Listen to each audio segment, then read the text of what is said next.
Tik saulaini un pozitīvi kartupeļu svētki sen nav bijuši. Šādu atziņu pēc tradicionālā lielā rudens tirgus varēja dzirdēt ne no viena vien madonieša un pilsētas viesa. Un tiesa, līdz ar pamatīgu andeli te baudāms bija gan cienests, gan iestra mūzika un lustīgi danči, un tas viss saulītes un smaidīgu cilvēku pavadījumā. Esam no Lietuvas, no Madonas sadraudzības pilsētas Anišķiem, un visus cienājam šoreiz ne ar cepelīniem, bet ar kartupeļu pīrāgu. Tā ir 130 gadu sena recepte, kur tiek izmantoti kartupeļi, mājas olas, sviests un cukurs, un kartupeļu svētkos tas ir pašā laikā. Man gan prasījās sāli tajā visā, nevis cukuru, bet, nevaru es apgāst 100 gadu vecas receptes. Bet tā kā labs, paldies saimniecei. Jau paspējām uzdejot un paklausīties mūziku, bet mēs šodien tādu sarunājām, tādu atmosfēru tieši noķert. Un atmosfēra ir, viss kārtībā, laiks lutina. Tie ir svētki, cilvēkiem pa dzīvi jāpriecājās, draugīgi. Un tāpēc mēs piedāvājam dzirkstošos bezalkoholiskos dzērienus no Latvijas augļiem un ogām. Var droši braukt ar mašīnu, var droši un bērnu ratiņus un droši doties uz randiņu un padancot. Es skatos, tirgus riktīgi lustīgs. Jā. Nezinājām, ka būs ziņģes brāļi. Kā tirgus kopumā un vēl ar visu iespēju padejot? Labs. Mazā cilvēku laikam. Maz, visi pērkās, pie dancošanas maz. Tuks laukums, jā. Tāpēc, ka visi pērk kartupeļus, jums gan jau izauga pašiem. Kaut kādi izauga. Mēs nestādījām, gandrīz ne. Drusku tikai. Jā. Tikai dālies. Kā tas auga dālies, uz tirgu nebija jābrauc? Nespēja norakt. Ne, mums pašrakšana, tad jābrauc pie mums uz māju un var rakt. Un tas nav joks, jo tiešām ikvienam ir iespēja aizdoties uz Kārsdabu, gan apskatīt skaisto dārzu, gan izrakt sev kādu gumu. Un te jau turpat līdzās arī Cesvainas pusē sauzis pamatīgs ziedu paklājs. Sezona īstenībā ļoti veiksmīga, sakari to trako lietu. Hortenzijas auga lieliski, tagad top precē ir krizantēmas un virši.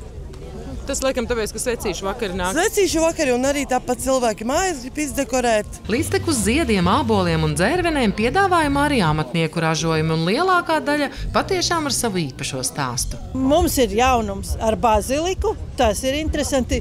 Šobrīd topa prece ir ar viršiem, jo tie ir skaisti un tas ir izteikti tāds rudens augs. Cik ilgā laikā top tāds paklājs? Ja no sākuma no augu vākšanas līdz izžūšanai, tad šovasar tās ir 2 nedēļas, lai viņš izžūtu.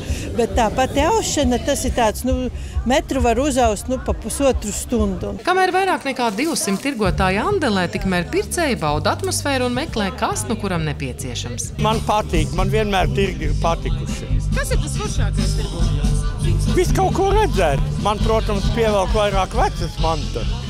Jā, Bet kādreiz kaut ko jaunu arī var nopirkt? Jā, protams. Zeķes, bikses. Braukšu ciemos pie meitas uz īriju, un viņa prasīja Latvijas ķiplokus. Pārdevējs nosauca kāda šķirnes un kā. Es viņam pateicu, ka vajag stiprus. Viņš teica, tad labāk tos. Tad būs jums Jā, būs meitai Mēs paši audzējam 2, 3 šķirnītes, tā kā ļubašu, harnešu, citreiz arī Latvijas šķirnīti, tā kā jau var dabūt labu sēklu. Ar tām lietavām, trakajām un visu, kā tur bija? Vairāk bija tā stresa par to, kā tad būs. Tad, kad jau redzējām ražu, tad jau viss bija kārtībā, sapratām, ka šis nebūs tukšais gads. To gan nevarētu teikt par kartupeļu audzētājiem, no kuriem šoreiz tikai 4 sastopami un tie paši jau ar tukšiem vedumiem. Viss kaut kas ir, kartupeļu nav jums? Viss ir izpirkti, cik bija, kā sakot, atvesti. Cilvēki vēl prasa, bet vairāk nav. Kā tur ar to ražu šogad un ar to slapjo laiku?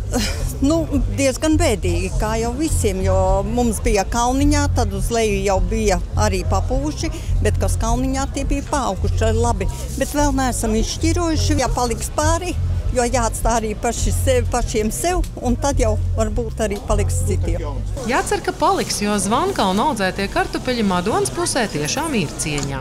Gan garšas, gan pašu saimnieku attieksmes dēļ. Tāpat kā Piekalnos audzētie, jo brauc ar cik lielu fūri gribi, tāpat alaši pietrūkst. Es nekā nesaprotu, kur kartupeļi? Madonā. Kurā vietā tikai jo? Tikai ne fūrē. Paņēma visu, kas pagrabā bija, kaut kādas 3 vai 4 tonnas, un 2 stundās beigās jau gan izkaušanās bija, kuram tiks tie kartupeļi. Satiekās, aprunājās, kā kuram ir raža, kā kartupeļi, kā govī, kā ganībās iet, par dzīvi, par zelta jaunību, par vēl arī to otro jaunību, kas vēl tikai priekšā visiem ir.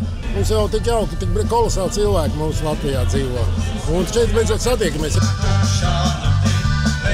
Tandra Zariņa, Andris Milnis, RTV.